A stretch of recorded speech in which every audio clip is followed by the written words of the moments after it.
storied championship for seasons in 2016 to 17. So we're throwing in there NFL, NBA, and MLB.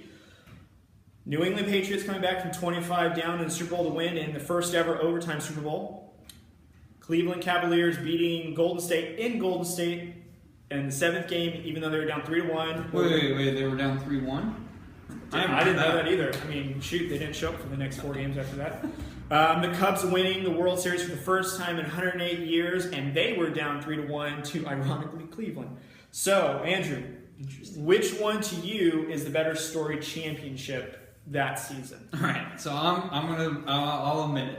I'm a little biased. It's incredible what New England did coming back down from 25. Okay, that's incredible, and we already kind of touched on it. It's a little bit of luck, but it's a lot of you have to execute. Right. Okay, so it's very impressive. Mm-hmm.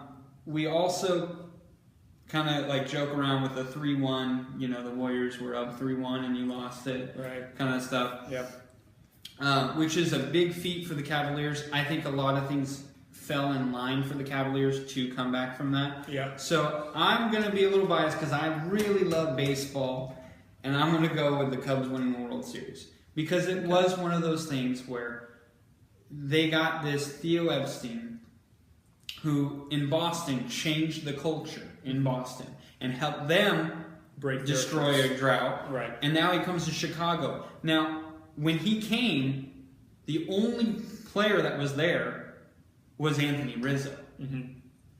And Rizzo was really wrong. He was not the number 1 pick. No. So a lot of things had to work out for them. Mm-hmm. He gets Chris Bryant. Yeah. He gets John Lester in free agency. And everyone was saying that the Giants were going to get him. Right.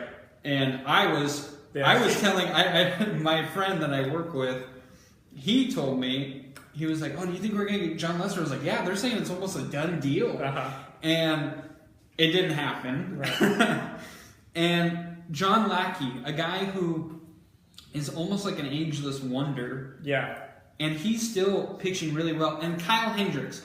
Who the heck is Kyle Hendricks?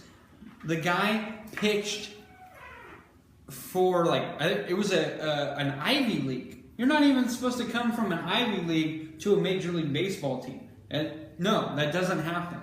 So to me, it just seems like the Cubs was such a better story of what they had to overcome for 108 years. I like your points. It's hard to defend that because the Cubs, you're right, 108-year drought ended, Theo Epstein coming in and taking 2 franchises that each of them had the longest drought in winning the World Series, and he just crushed them. See, if he would have started with Chicago, then he could have worked in Boston and he would have, Yeah. But I mean, you cannot get me wrong. Cleveland Indians coming in with hot bats, had some pretty good pitching. They had them on the ropes 3-1. They only needed one more game, and that was it. Then the whole story is over.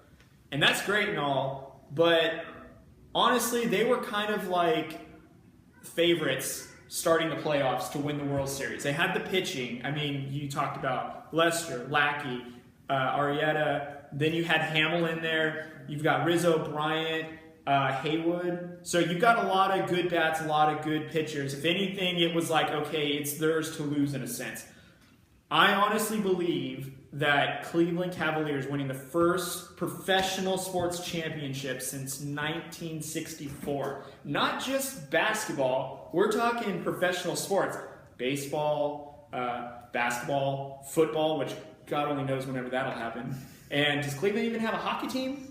I mean, very first championship ever. Not only that, but they beat a team that won a record 73 games in the regular season. Were monster favorites, up 3-1 on the road in their home court, and it was theirs to win. Cleveland was dead in the water, and then all of a sudden, LeBron James brings them from the abyss and puts the team on their shoulders and damn it, brings a championship to Cleveland. Their very first one in 52 years. And to me, that is the better story. You're witnessing history. You're not just witnessing a curse of 108 years, which a magnitude of that is great. But Chicago had a bunch of championships in between with hockey, even football, I believe, and you had basketball championships with Michael Jordan. So you guys had 6 titles in the 90s alone. Poor Cleveland barely saw like 6 championship games in the whole 52 years and didn't win not one of them until this time. My humble opinion is the Cavaliers, LeBron James beating Steph Curry, and the Golden State Warriors on the road in Game 7 has got to be the best story championship in my opinion. I like it.